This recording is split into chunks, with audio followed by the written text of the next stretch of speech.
আসসালামু আলাইকুম রহমতুল্লাহি ওয়া বারাকাতুহু। আশা করি আল্লাহর রহমতে আপনারা সকলে ভালো আছেন। জি আলহামদুলিল্লাহ আমিও ভালো আছি। তো ভাইয়া, আজকের ভিডিওতে আমরা যে বিষয় নিয়ে আলোচনা করার জন্য হাজির হয়েছি সেটা হলো, আজকের ভিডিওতে আমরা শিখব প্রত্যেকটা টেন্সে সাহায্যকারী ভার্ব এবং কোন টেন্সে ভার্বের কোন ফর্ম বসে, এইটা সম্পর্কে একবারে বিস্তারিত আলোচনা থাকছে আজকের এই ভিডিওতে।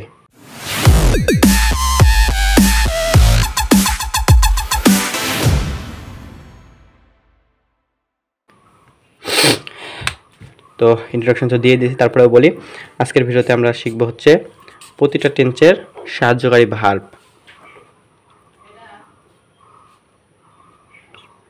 কি লিখে ফেলেছি এটা, প্রতিটা টেন্সের সাহায্যকারী ভার্ব সম্পর্কে জানবো, তারপরে কোন টেন্সে ভার্বের কোন ফর্ম বসে সেটা সম্পর্কে এটা সম্পর্কে একবারে বিস্তারিত যা আছে সম্পূর্ণ জানার চেষ্টা করবো ইনশাল্লাহ। তো চলো, আজকে আমরা কথা কম বলবো, কাজ একটু বেশি করার চেষ্টা করবো ইনশাল্লাহ ভাইয়া। তো ঢুকে যাই। প্রথমে আসতে হচ্ছে আমাদের প্রেজেন্ট টেন্স, তাই তো।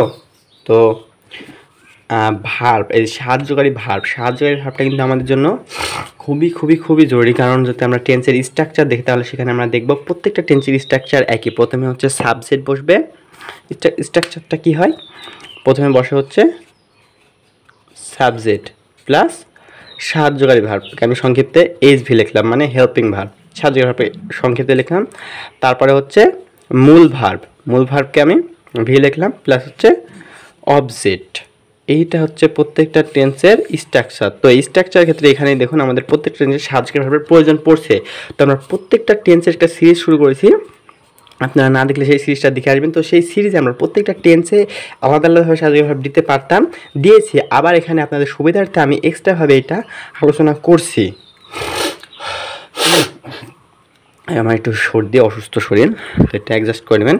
তো যাই হোক, তো এইটার জন্য আমরা সাহায্য ভার্বটা শিখবো। সাহায্যকারী ভার্ব অতি গুরুত্বপূর্ণ, খুবই প্রয়োজনীয়। তো এই বিষয়গুলো আপনারা নোটস করে নেবেন, এখানে যেভাবে লিখেছি ঠিক সেইভাবেই নোটস করবেন। তো চলুন, বেশি কথা বলবো না, আগে বলেছি। তো প্রেজেন্ট ইনডিফিনিট টেন্সের সাহায্যকারী ভার্ব হলো ডু এবং ডাজ। এই ডু এবং ডু হবে কখন, ডাজ হবে কখন? আমরা তো সকলে সাবজেক্ট চিনি না? সাবজেক্ট অর্থ কর্তা, যেটা দ্বারা কাজ করা বোঝায়, সেটা হলো সাবজেক্ট যদি থার্ড পারসন সিঙ্গুলার নাম্বার হয় তবে ডাজ ব্যবহার করব, আর বাকি সবার সাথে আমরা ডু ব্যবহার করব। এই সাবজেক্ট বললাম, থার্ড পারসন সিঙ্গুলার নাম্বার বললাম, এগুলো তো একবারে বেসিক ভাই। এগুলো যদি না জানো, এগুলো সম্পর্কে আমার একটা ভিডিও আছে বিস্তারিত, আমি চাই ভাই একবারে সহজভাবে শিখাইতে। তো সেই ভিডিওতে তোমরা দেখে আসতে পারো। আমি যতগুলো ভিডিওর কথা বলছি সকল ভিডিওর লিঙ্ক আমি ভিডিওর ডেসক্রিপশনে দিয়ে দেবো। তো তোমরা অনেকেই আছো যারা ভিডিওর ডেসক্রিপশন খুঁজে পাও না, তো যদি না পাও সেক্ষেত্রে আমি একটা বুদ্ধি দিচ্ছি, তোমরা ইউটিউবে যে সার্চ দেবা যে ভিডিওর ডেসক্রিপশন কোথায় পাবো, তারা সুন্দরভাবে অনেক ভিডিও পাওয়া যাবে, তারা দেখাই দেবে। তো যাই হোক, ভিডিওর ডেসক্রিপশন চেক করলে সকল ভিডিওর লিঙ্ক পেয়ে যাবা।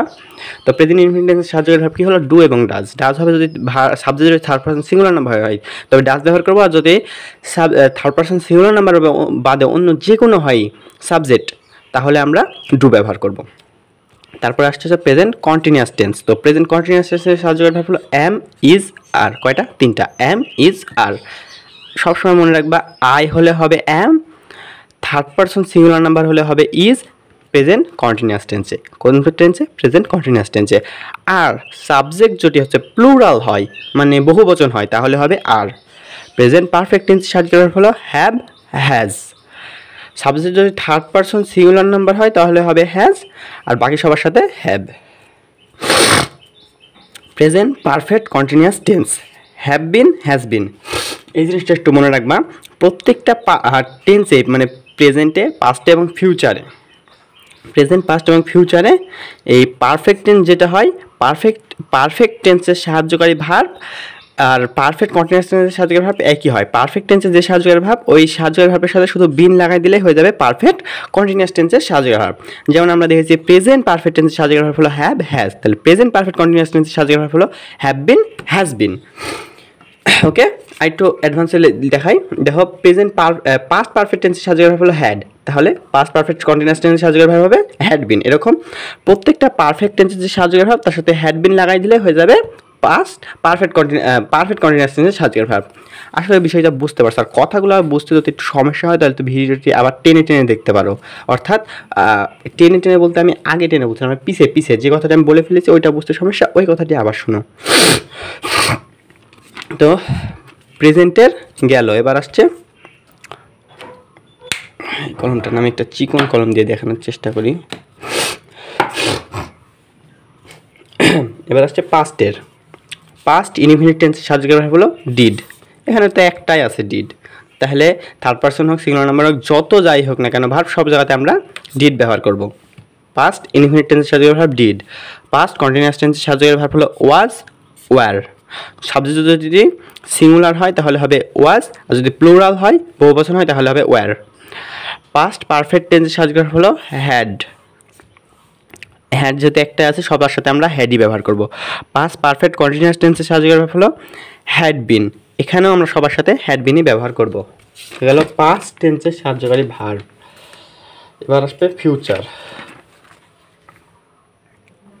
তো ফিউচার ইনডিফিনিট টেন্সের সাহায্যকারী ভার্ব হলো শ্যাল উইল। Shall will. তো শ্যাল হয় কখন আর উইল হয় কখন? দেখো ভাইয়া, এই বিষয়টা আমরা যেটা শিখি সেটা হলো আমরা উইল সবার সাথেই ব্যবহার করতে পারবো। উইল মানে ইচ্ছা। আমি যখন ইচ্ছা প্রকাশ করবো, আমার ইচ্ছা প্রকাশ হবে, তখন আমরা উইল ব্যবহার করবো। যখন আমার ইচ্ছা প্রকাশ হবে না তখন আমরা শ্যাল ব্যবহার করব। আমরা সকল বিষয়ে সাথে সবার সাথে উইল ব্যবহার করতে পারি। তো এটা সম্পর্কে একটা বিস্তারিত আলোচনা আছে। আমি এখন যদি বলি, এখন আমি যেহেতু শিখাচ্ছি যে প্রত্যেকটা টেন্সের সাহায্যকারী ভার্ব, তো শুধুমাত্র প্রত্যেকটা টেন্সের সাহায্যকারী ভার্বগুলো জানলে আমার মনে হচ্ছে এনাফ। তার জন্য এইটা সম্পর্কে বিস্তারিত আমি আলোচনা করতে চাচ্ছি না। এইটা সম্পর্কে বিস্তারিত তোমরা আলোচনা পাবা আমার হচ্ছে টেন্সের মূল ভিডিওতে। কোথায়? টেন্সের মূল ভিডিওতে। তো ওই ভিডিওটা তোমাকে দেখতে হবে ইনশাল্লাহ। তারপরে আসছে future continuous tense. Shall be, will be.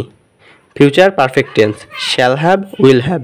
Future perfect continuous tense shall have been, will have been. এখানে একটু ছিঁড়ে গেছে, তো মনে হতে পারে ভাইয়া ওগুলো না এত বিস্তারিত বললো, এটা এত বিস্তারিত বললো না কেন, তাই না? তো এটা বিস্তারিত বলার না বলার পিছনে কারণ ওইটাই ভাইয়া যে টেন্সের আজকে আমরা সকল টেন্সের সাহায্যকারী ভার্ব কী কী সেইটা জানছি। আর এইগুলো সম্পর্কে বিস্তারিত আমরা টেন্সের ভিডিওতে জানবো। কোন ভিডিওতে? টেন্সের ভিডিওতে। ওকে, তো আমরা সকল টেন্সের পেজে সাহায্যকারী ভার্বগুলো শিখে ফেললাম। আমরা আশা করছি আমি যে তোমরা সবাই নোটস করে নিয়েছো সকল টেন্সের সাহায্যকারী ভার্ব। তো এগুলো মনে থাকার কারণ এমনি এক্সট্রা ক্লাস হিসাবে দিচ্ছি। হ্যাঁ, নোটস করা জরুরি না, তবে করলে অনেকটা ভালো হয়। তারপরে এইবার আমরা জানার চেষ্টা করবো কোন টেন্সে ভার্বের কোন ফর্ম বসে। এটা কিন্তু খুবই খুবই খুবই গুরুত্বপূর্ণ। আশা করি আমি এই বিষয়ে তোমরা নোটস করবাই। এটা এখন কিছু বুঝতে পারবে না, কিন্তু আমি যখন টেন্স শেখাবো তখন এটা অনেক কাজে লাগবে। তুমি আমার কাছে শিখো আর যার কাছে শিখো না কেন, তুমি যখন টেন্স শিখবা তখন এই বিষয়টা একবারে সুপার ইম্পর্টেন্ট। কোন টেন্সে ভার্বের কোন ফর্ম বসে এটা তোমাকে আলাদা আলাদা প্রত্যেকটা টেন্সে শিখাবে। তো আমি একটাতে তোমাকে শেখানোর চেষ্টা করছি।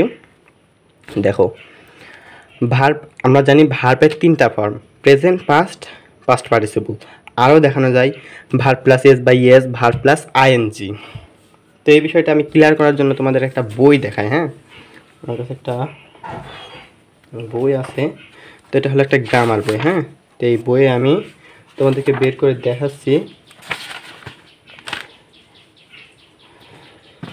এই যে দেখো, আশা করি বোঝা যাচ্ছে। তো এই যে ভাই দেখো, এটা হলো কিন্তু ভার্ব মানে ক্রিয়া। দেখো, কালেক্ট মানে হচ্ছে সংগ্রহ করা। কালেক্ট মানে এই যে প্রথমে কালেক্ট মানে সংগ্রহ করা। আগে এই বিষয়টা বোঝে। এটা হলো প্রেজেন্ট ফর্ম, এটা হলো পাস্ট ফর্ম, এটা হলো পাস্ট পার্টিসিপল ফর্ম। এইটাকে আমরা বলছি ভার্ব 1, এটাকে বলছি ভার্ব 2, এটাকে বলছি আমরা ভার্ব 3। বুঝতে পারছো? Verb 1, verb 2, verb 3, verb 1, verb 2, verb 3।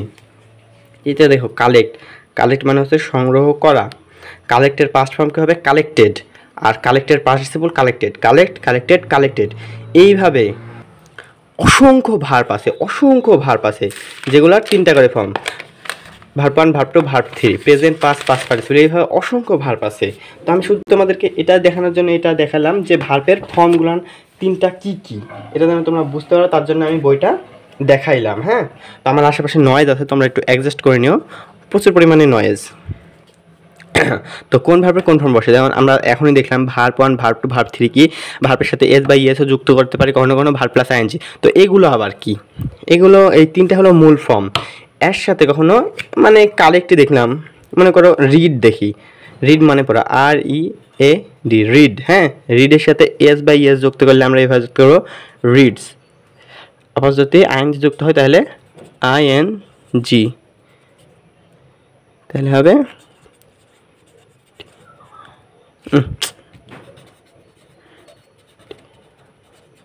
Reading. এইটা হলো ইএস আর এইটা হলো ING। তো এইভাবেই হয়, এগুলো বেশি বড় বিষয় না। মূল হলো ভার্ব 1 ভার্ব 2 ভার্ব 3, ভার্বের সাথে S by E S, verb plus ING। এই বিষয়গুলো কি আসলে বুঝতে পারছো?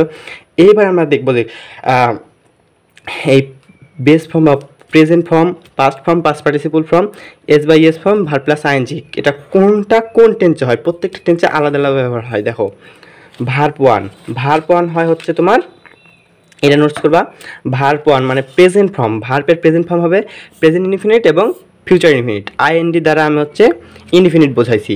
তো ভার্ব 1 মানে ভার্বের মূল ফর্ম। তো বইটা থেকে আবার দেখাই, একবারে ভালোভাবে বুঝবা এই বিষয়গুলো, একবারে কি দিয়ে বলবো যে কতটা সুপার সুপার সুপার ইম্পর্টেন্ট, এগুলো একটা পিন দিয়ে মাথায় গেঁথে নিতে হবে। দেখো আমরা যদি হচ্ছে প্রেজেন্ট ইনডিফিনিট টেন্স শিখি, তাহলে যদি আমরা কালেক্ট ভার্ব নিয়ে কথা বলি, মনে করো আমি খাতা সংগ্রহ করি, আই কালেক্ট নোটবুক, এইভাবে বলবো। আমি যদি, বুঝতে পারছো, আই কালেক্ট নোটবুক, তারপরে ভার্ব 2টা দেখো পাস্ট ইনডিফিনিট, আর ভার্ব 3 হচ্ছে সকল প্রকার পারফেক্ট টেন্সে, হ্যাঁ। তো ভার্ব 1 আমি যেটা বোঝাইতে চাচ্ছি সেটা হলো ভার্ব 1 ভাবে প্রেজেন্ট ইনডিফিনিট এবং ফিউচার ইনডিফিনিটে। প্রেজেন্ট ইনডিফিনিটে যদি আমরা বাক্য বলি তাহলে আমরা ভার্ব 1 ব্যবহার করব, পাস্ট ইনডিফিনিটে আমরা বাক্য বললে ভার্ব 2 এবং সকল প্রকার পারফেক্ট টেন্সে ভার্ব 3। কীভাবে ব্যবহার করব, আমি বললাম আমি খাতা সংগ্রহ করি, এটা হলো প্রেজেন্টে আমি কথা বলছি। তো প্রেজেন্ট ইনডিফিনিটে আমরা ব্যবহার করব আই কালেক্ট নোটবুক। এবার যদি আমি পাস্টে হচ্ছে ভার্ব 2 ব্যবহার হবে, মানে যে এই লাইনের ভার্বগুলো কালেক্টেডই ভার্ব 2 হচ্ছে কালেক্টেড। তো আমি যদি বলি আমি খাতা সংগ্রহ করেছিলাম, আই কালেক্টেড নোটবুক। প্রেজেন্টে ভার্ব 1 কীভাবে ব্যবহার করলাম, আই কালেক্ট নোটবুক, আর পাস্ট ব্যবহার করলাম আই কালেক্টেড নোটবুক। প্রেজেন্টে আই কালেক্ট নোটবুক, পাস্টে আই কালেক্টেড নোটবুক। এইভাবে আমরা এগুলো ব্যবহার করব। তো এখন একটু ধোঁয়াশা লাগলেও তুমি যেখানেই টেন্স শিখতে যাবে তখন তোমার এই বিষয়গুলো একবারে ক্লিয়ার হয়ে যাবে, এবং তোমার আশেপাশে যারা শিখছে তাদের থেকে তুমি একটু এক্সট্রা পারবা, এই জিনিসটা মনে রাখতে পারো। তো verb 1 present indefinite, future indefinite, verb 2 past indefinite, শুধুমাত্র পাস্ট ইনডিফিনিট টেন্সে ভার্ব 2 হবে। আর ভার্ব 3 যত পারফেক্ট আছে, পারফেক্ট কয়টা দেখো, present perfect, past perfect, present perfect, past perfect, future perfect, এই তিনটা পারফেক্টে হবে হচ্ছে ভার্ব 3। ভার্ব 1 কোথায় হয়, ভার্ব 2 কোথায় হয়, ভার্ব 3 কোথায় হয়, আশা করি বুঝতে পারছো। এবার আরও যেটা বাকি আছে সেটা হলো ভার্ব প্লাস ING এবং verb plus E S. Verb plus E S, হ্যাঁ, এটা হলো তোমার প্রেজেন্ট ইনডিফিনিট টেন্সেই ব্যবহার হবে। তো আমি বললাম যে প্রেজেন্ট ইনডিফিনিট টেন্স হচ্ছে ভার্ব 1, আবার বলছি এস বাই ইএসও হয়। তো কীভাবে, তো সাবজেক্ট যদি থার্ড পারসন সিঙ্গুলার নাম্বার হয় তবে এস বাই ইএস ব্যবহৃত হয়, বুঝতে পারছো। Subject third person singular number হলে এস বাই ইএস ব্যবহার করব, তখন ভার্ব 1 এর সাথে এস বাই ইএস ব্যবহার করবো। ভার্ব 1 হবে কিন্তু এস বাই ইএস যুক্ত হবে, আমি আগে দেখেছি এস বাই ইএস কাকে বলে, কীভাবে হয়। তো ভার্ব প্লাস ING, এটা একবার সহজ, সকল প্রকার কন্টিনিউয়াস টেন্সে ভার্ব প্লাস ING হবে। ভার্ব প্লাস ING কন্টিনিউয়াস কয়টা আছে দেখো, present continuous, present perfect continuous, দুইটা হলো past continuous, past perfect continuous, future perfect continuous. তো এই জায়গায় ভাবের এই ফর্মগুলো হয়। তো আজকের আলোচনার বিষয় যেটা ছিল সেটা আলহামদুলিল্লাহ আলোচনা শেষ করলাম। এখন প্রায় 15 মিনিটে আশা করি তোমাদের কোনো ক্ষতি হয়নি ভাই। 15 মিনিট শেষ করে, 15 মিনিট ব্যয় করে একটি শর্ট নাটক দেখার থেকে অনেক ভালো 15 মিনিট ব্যয় করে তুমি একটা ক্লাস করো। তো ভাইয়া তোমরা যারা 15 মিনিট ব্যয় করে এই ক্লাসটা করলে তোমাদের সকলকে স্বাগতম, এবং তোমাদের সকলের জন্য অন্তরস্থল থেকে দোয়া করছি তোমরা যেন ভবিষ্যতে ইংরেজিতে অনেক ভালো কিছু একটা করতে পারো। আজ এ পর্যন্ত, ইনশাআল্লাহ দেখা হচ্ছে নতুন কোনো ভিডিও। ততক্ষণ পর্যন্ত সকলে ভালো থাকো, সুস্থ থাকো এবং আমাদের সাথেই থাকো। আসসালামু আলাইকুম ওয়া রাহমাতুল্লাহি ওয়া বারাকাতুহু।